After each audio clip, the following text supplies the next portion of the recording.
이호선 교수님께서 말씀 주시고 이어서 이게 일정표 나와 있는 대로 진행해 보도록 하겠습니다. 부탁드리겠습니다. 네, 안녕하십니까. 국민대학교 법과대학의 이호선 교수입니다. 사회 정의를 바라는 전국 교수 모임의 공동 대표로도 있습니다. 제가 오늘 토론을 하면서 여기 지금 계신 분들 이렇게 세미나 오면 대부분 조시는데 조시는 분들 한 분도 없습니다. 이 내용이 주제가 상당히 심각하기도 하지만 앞에 이 굉장히 긴 내용들을 우리 금태섭 전 의원님께서 아주 명확하게 정리를 정말 귀에 쏙쏙 들어오게 잘 정리를 해주셨고 또 황도수 교수님께서 또 헌법 정신에 비춘 국민투표 주권 재민에 기초한 그런 아주 이론적인 얘기를 아주 재미있게 쉽게 잘 해주셔서 저희가 잘 이해를 한 것 같습니다. 저도 공부를 많이 했습니다. 제 토론문 주제는 검수완박이 쏘아올린 작은 공입니다. 검수완박이 지금까지 문재인 정권이 그랬듯이 본인들이 전혀 의도하지 않았던 모든 결과로 귀결된 바가 많습니다. 조국이 나와서 결국 정권이 바뀌는 그런 계기를 마련한 것처럼 검수완박이 전혀 다른 곳으로 지금 전개될 수가 있다. 그것이 방금 황도수 교수님께서 말씀하셨던 주권 재민의 실질적인 구현이 직접 민주주의를 정말 우리 정치사에 한번 보완적으로 이식할 수 있는 계기가 이 검수완박을 통해서 마련되지 않겠나 하는 생각이 듭니다. 제 토론문은 48쪽에 있습니다. 지금 황도수 교수님께서 여러 가지 국민의 입장에서 질문을 던져주셨는데 이미 해외에서는 이 국민투표를 국민의 어떤 자기 통치의 원리죠. 민주국가라고 하는 것은 자기 통치를 하는 것이고 자기 이해관계에 있어서는 자기가 의사결정을 해야 된다고 하는 가장 기본적인 원칙들이 다 제도화되고 있고 그 제도로서 구현이 되고 있습니다. 미국이나 독일 같은 경우에 국가적 차원에서 국민투표는 없죠. 이 나라들은 사실 연방이기 때문에 그 지방에서는 그 지방의 주민들에게 이해관계가 있는 것들은 대의기관에서 어떠한 법을 만든다고 해서 그것이 바로 발효되는 것이 아니라 주민들이 거기에 대해 이해관계가 있으면 바로 주민들에게 최소한의 찬반의 의사를 묻는 그런 절차를 거치도록 하고 있고요.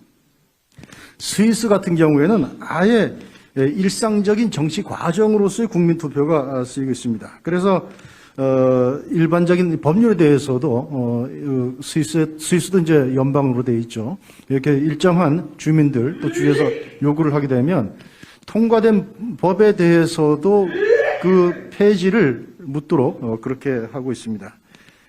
또 이태리 같은 경우에는 심지어는 이미 통과되어서 시행된 법률도 정기적으로 국민들이 이것을 일정한 숫자 이상의 국민들이 이 법은 계속 시행될 필요가 없는 것 같다. 이거 국민투표에 붙이자. 그것을 국민투표에 붙입니다. 그러면 우리가 이제 생각할 때, 그 나라 굉장히 혼란스럽겠다. 이렇게 생각을 하실 텐데 전혀 그렇지가 않습니다. 5월 달에 국민투표하고 6월 달에 국민투표하고 그렇게 하는 것이 아니고요. 1년에 한 번 정도 국민들로부터 이제 의견을 모으죠. 그래서 그 요건을 충족하는 법률들을 이제 올리게 되고 거기에 대해서 찬반을 묻는데 일단 거기에서 한번 부결이 된 법률에 대해서는 그걸 또 다음에 또 단기간 내에 또 다시 묻고 그렇게 하는 것은 허용하지 않습니다. 그래서 법적 안정성도 이제 도모를 하고 있고 국민들에게 어떤 실질적인 직접적인 참정권도 부여를 하고 있는 것이죠. 실제로 이태리가 법령을 폐지하는 국민투표를 붙여서 한 5번 정도 기존 법령을 폐지한 적이 있고요.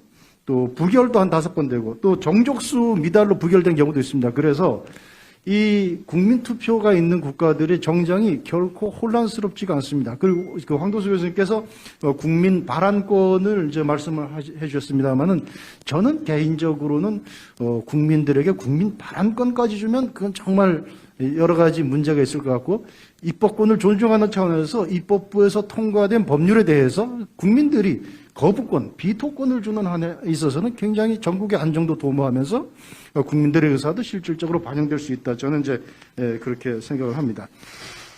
그 밖에도 오스트리아, 덴마크, 폴란드 이런 데서 보면 입법부라고 하는 것이 대의제 기관이지만 그 대의제 기관이 우리 국회에서 보듯이 항상 숙려를 염두에 두고 또 그다음에 전체 국민의 이익을 염두에 두고 그러한 입법을 하지는 않습니다. 정파적으로 또 경솔하게 입법이 이루어질 수 있기 때문에 우리 국회처럼 당연히 법률이 통과되면 그 즉시 발효되는 그런 국가들보다는 오히려 법률이 통과된다 하더라도 소수의 의석이라도 일정 규모 이상의 의석을 가진 의원들이 요구를 하면 국민투표에 붙인다든지 이것이 일상화되어 있는 것입니다. 그러니까 그것이 설령 국민투표에 붙여져서 부결된다 하더라도 그것으로 인해서 크게 큰 갈등이 없고 오히려 그런 제도가 있음으로 해서 동물국회, 식물국회 이 아주 치열하게 이렇게 대립할 필요가 없는 것이죠. 대화와 타협이 가능하다라고 하는 것입니다. 우리나라 현행 우리나라 국민투표제에 관해서는 황도수 교수님께서 너무 잘 설명을 해주셨고요. 그래서 제가 딱 한 가지만 그 말씀을 드린다면 헌법 제72조에 보면 대통령이 부의할 수 있다라고 되어 있는데 사실은 제가 볼 때는 이 국민투표는 국민들이 갖고 있는 기본권입니다. 국민들이 갖고 있는 기본권인데 행사할 주체가 필요하기 때문에 대통령에게 맡겨놨다. 그래서 저희도 다른 나라의 사례에서 보는 것처럼 일정한 숫자 이상의 국민들이 요구를 하면 대통령은 의무적으로 국민투표에 붙이는 것이 헌법 정신에 부합한다. 저는 그렇게 생각을 합니다. 이미 외국에서도 그렇게 하고 있습니다. 이번 검수완박과 관련해서는 금태섭 의원님께서 잘 정리를 해주셨습니다만 우리 헌법 이게 위헌이다라고 주장하는 근거로 헌법 12조와 16조를 들고 있죠. 그런데 저는 헌법 28조가 굉장히 중요한 의미를 갖고 있다고 봅니다. 거기에 보면 그 형사 보상에 관한 내용인데 검사의 불기소 처분을 받았던 그 구금되었던 피의자의 경우에 형사 보상을 할 수 있도록 되어 있습니다. 이것은 무슨 얘기냐면 불기소 처분은 경찰에서 하는 불송치 결정하고는 전혀 다른 것입니다. 이 불기소 처분은 금태섭 의원님께서 말씀하셨던 것처럼 수사 종결을 염두에 둔 것입니다. 불기소 처분은 사유가 상당히 다양합니다.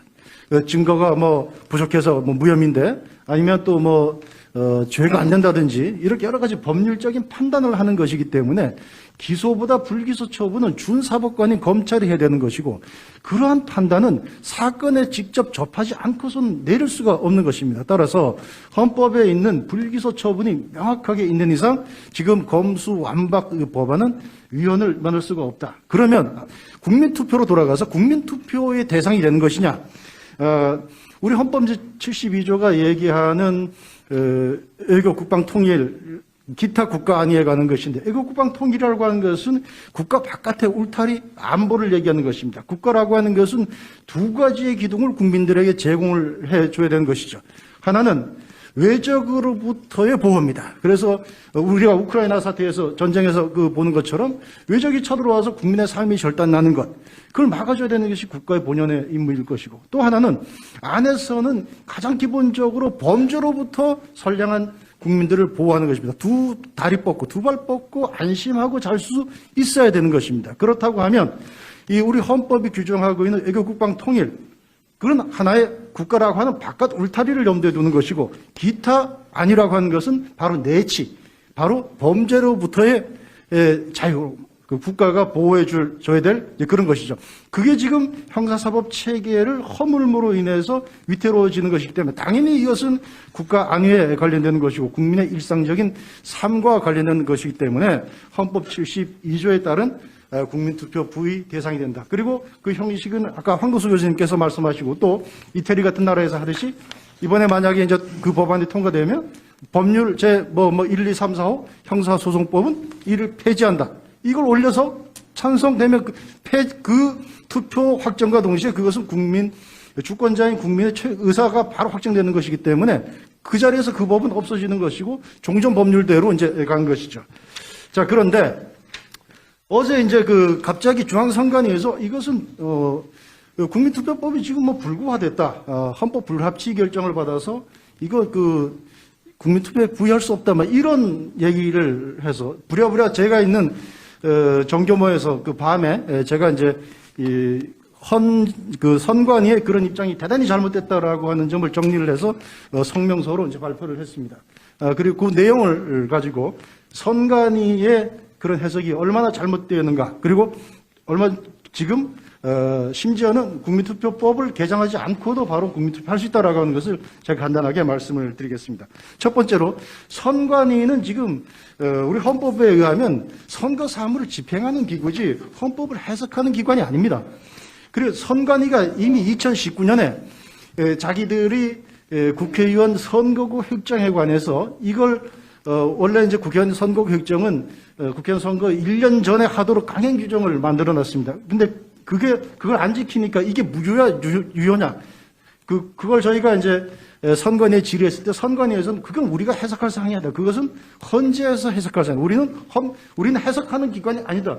자기들이 2019년 7월 달에 그렇게 답변한 적도 있습니다. 실제로 이 공직선거법이라든지 또 심지어 선거소송법 같은 여러 가지 보면 강행 규정들이 있습니다.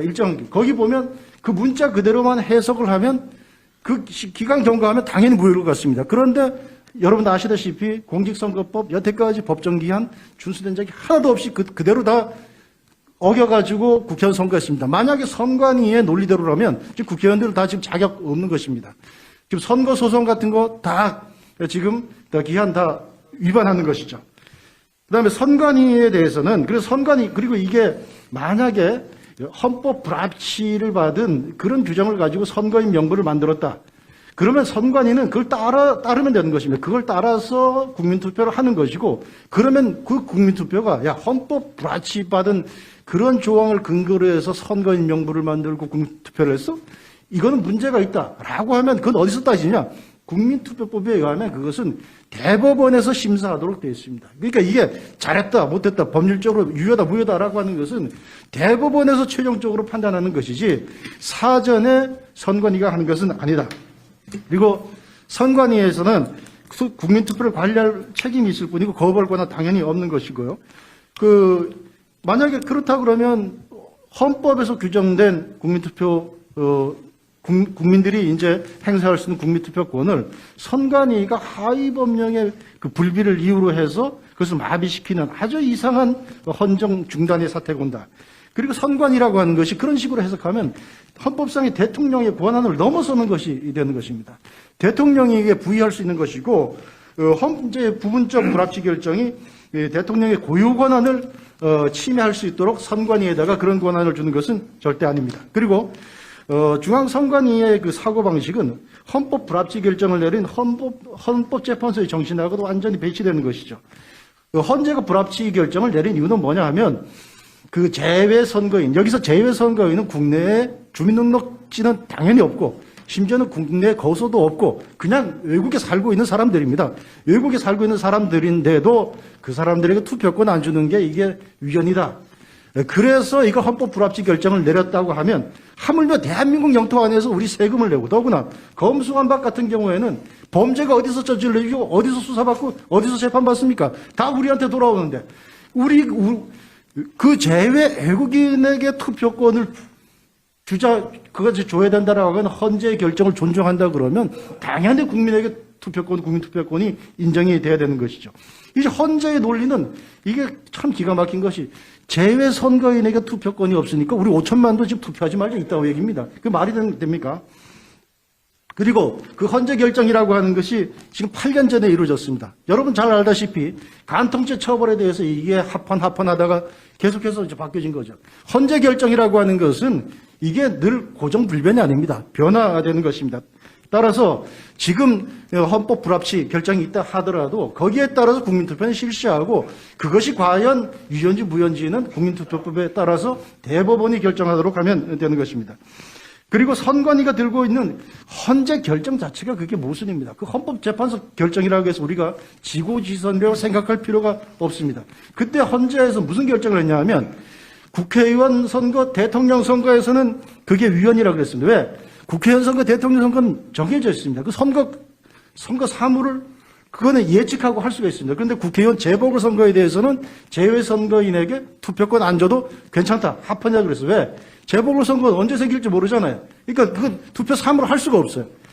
그런데 지금 국민투표법에 의하면 국민투표는 대통령이 18일만 공고를 하면 18일 이상 공고하면 투표할 수 있도록 되어 있습니다. 자, 18일 동안 공고하는데 그게 선거인 명부 확정할 수 있습니까? 그것도 확정할 수가 없는 겁니다. 그리고 국민투표 역시 마찬가지입니다.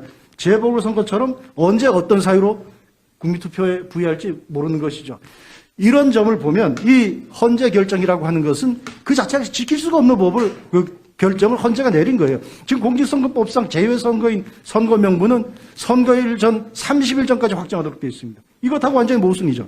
자, 헌재가 국민투표 18일 공고하면 되도록 되어 있다. 이 조항에 대해서는 건드리지 않았습니다. 이건 합헌인데 그럼 여기 따라서는 그걸 어떻게 할 것이냐. 그래서 이 헌재 결정 그 자체도 모순이다. 이런 것을 가지고 국민투표를 할 수 있니 없니라고 하는 선관위는 본분을 망각한 반헌법적 행위고 무엇보다 자기들이 이게 지금 말이 안 되는 것이 국민투표법에 의해서만 헌법 개정이 됩니다. 헌법이 지금 정상적으로 굴러가지 않고 있다라고 하는 얘기입니다. 우리가 지금 헌법 개정이 안 나서서 그렇지 정상적인 국가라 그러면 항상 헌법 개정은 할 수 있는 상태가 돼 있어야 되는 거예요. 군인으로 말하면 전쟁이 안 일어났지만 항상 전쟁할 준비가 돼 있어야 되는 거예요. 근데 느닷없이 지금 우리는 헌법 개정도 안 돼. 이런 얘기를 하고 있는 거예요. 이 얘기는 무슨 얘기냐. 선관위와 지금 국회가 다 우리가 지금 헌정을 마비시켜놨어. 이딴 소리 하고 있는 겁니다. 스스로 직무유기를 떠나서 다 탄핵감이고 다 국회와 선관위가 없어져야 될 기관이다. 라고 하는 점을 스스로 자백하는 겁니다. 자, 그래서, 말씀을 맺으면, 이번 그 검수완박은 어차피 민주당이 입법 독주로 해서 통과시키겠습니다. 반드시 국민투표에 붙여야 됩니다. 예, 이상입니다.